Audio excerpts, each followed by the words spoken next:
Fake China tablet, fake retro gaming. Let's go!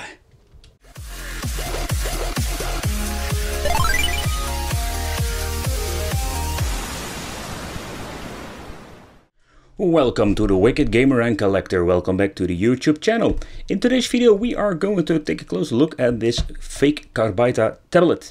And why I'm saying fake is more like because the software that is running on this thing, and not so far I know the firmware itself, but more like the apps are modified and shows different specifications. But I make a full review about the product itself and an extra video with how you can spot a fake tablet and what you need to do for it. Leave a link in the description. But in this video we are going to take a close look at the retro gaming. Can we play retro game on this fake tablet? Right, so I'm going to use this cute, is it not cute, Bluetooth controller. If you're interested in the controller, also make a separate review about it. We're going to test it out, we're going to play some retro games. Does it even boot up the emulators and how are the games playing? Okay, are you ready? I am. Let's go! Alright, so I have installed the apps from the App Store.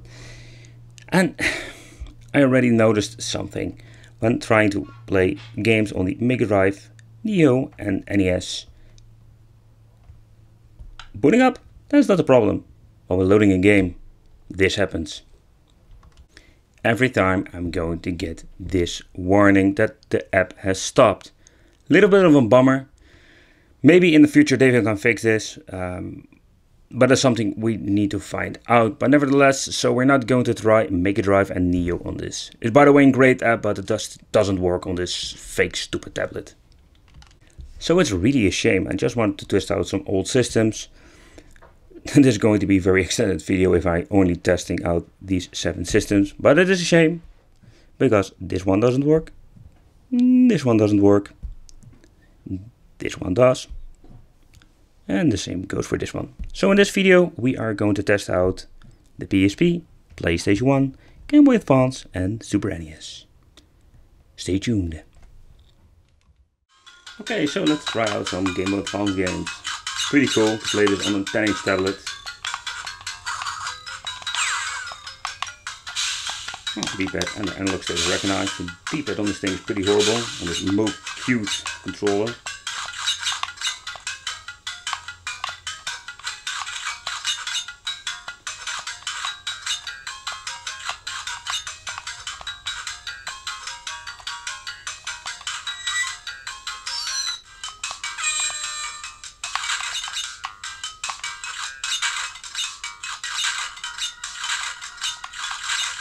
Oh man, I missed the first one. So nevertheless, this game runs fine. Let's try out some other games. Alright. Let's try a 3-dimensional game.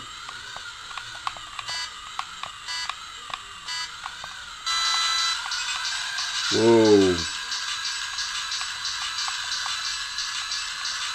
What is the control? But I have a little delay in the controller. That's annoying.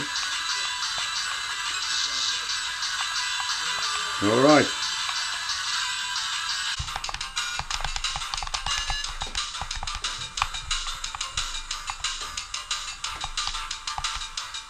Wow, okay. It goes great.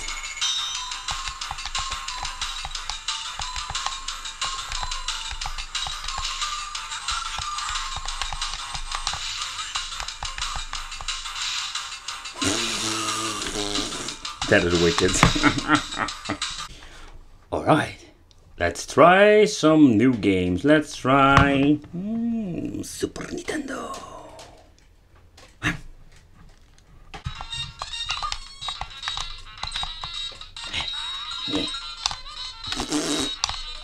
Oh, that is bad. Oh, got the big coin. Can I make it? Can I make it? So Super NES part is running pretty fine on this fake cheap tablet. Okay, wait, how did that happen?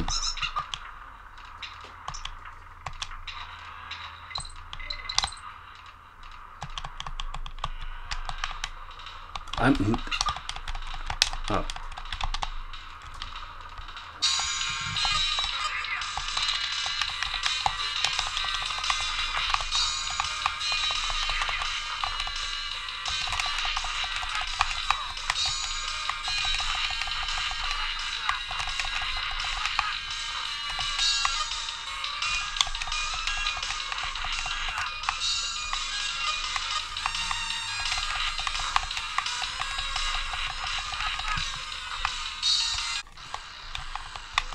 Oh yeah.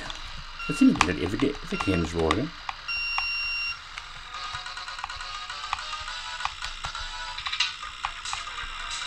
The sound is pretty horrible on this tablet. Oh, this stick has such a freaking big delay. Whoa, what just happened?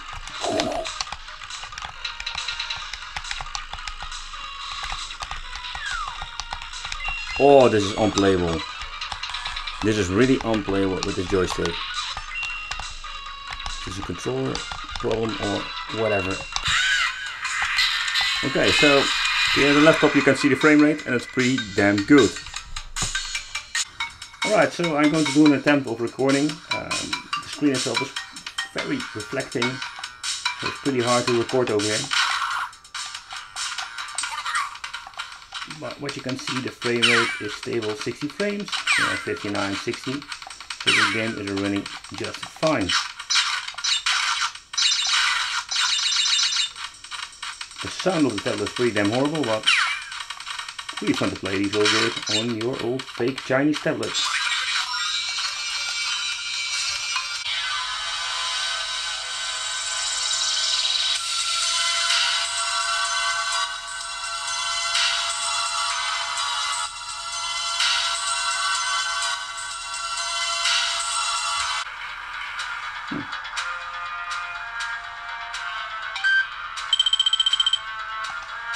And also this game runs pretty damn smooth.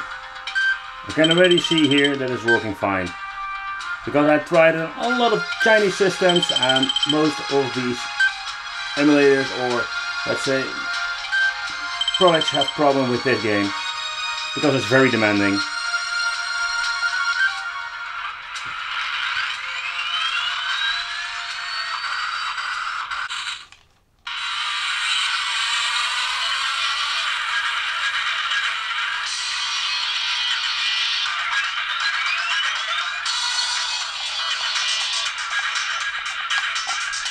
Oh, that's not great. My unlock stick is not working and the D-pad is horrible. Ah.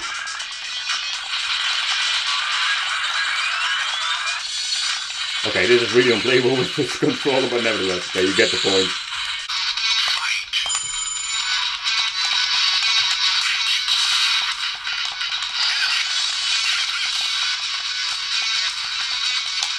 Jump also is pretty smooth. Nice.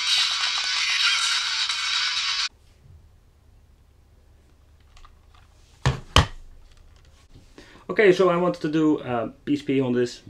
It's very high demanding. I know that the PlayStation 1 is running, so I'm thinking maybe PSP will run or run decent.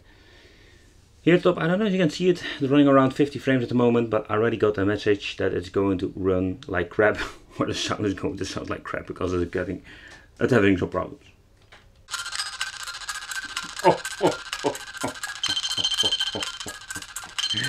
This is bad, this is bad.